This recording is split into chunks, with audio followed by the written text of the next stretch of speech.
this is Tomlin from TomlinHarmonicaLessons.com, and today's harmonica lesson is more of a kind of psychology and practice technique lesson. I'm not going to show you anything specific on the instrument, which I know a lot of you are going to turn off now, and that's totally cool.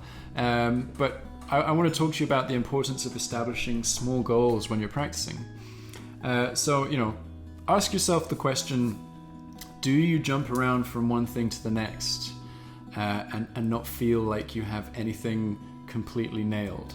What you need to be able to say to yourself is, how many things do I have completely nailed on the harmonica? And you might say to me, oh, well, I have 20 techniques completely nailed. And I'm going to say to you, well, okay, Adam Gusso is going to come and listen to you play tomorrow.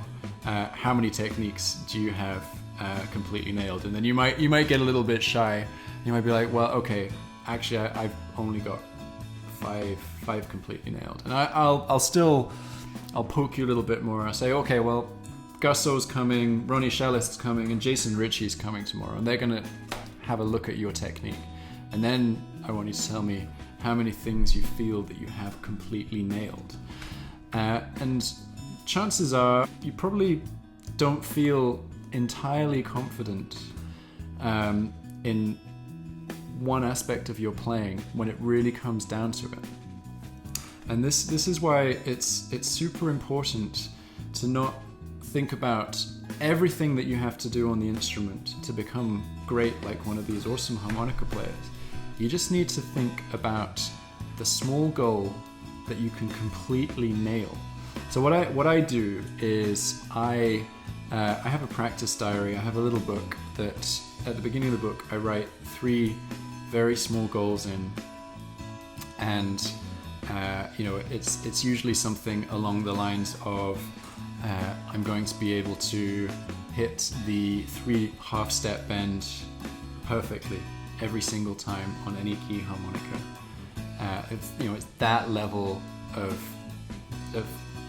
size, and normally I something like that I'm probably going to work on for a month or so, and that seems like a very small goal, but I know that once I have that completely nailed, when I move to the next step, which might be working on the other bends on the 3 draw, getting them completely perfect. Once I know that I can get that first one completely perfect, the next one is additive, and it's on a very strong foundation.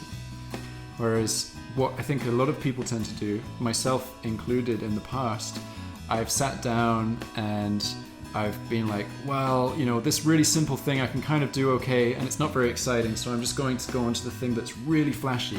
And I'm going to learn to do the really speedy, really flashy stuff that impresses people.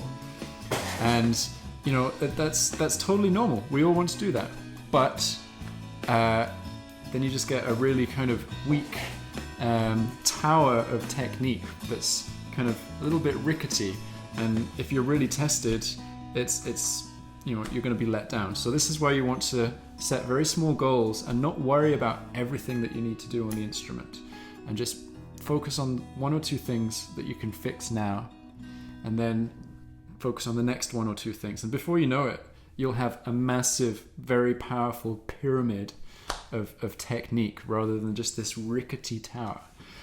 So yeah, I want you to identify 1 or 2 small things. I want you to write them in the comment section below what you're going to focus on. And join me next week for the next harmonica lesson, where I won't be just talking about psychology of playing, but I think it's important that you do this. And thank you for getting to the end of this, because it will pay dividends. See you next week.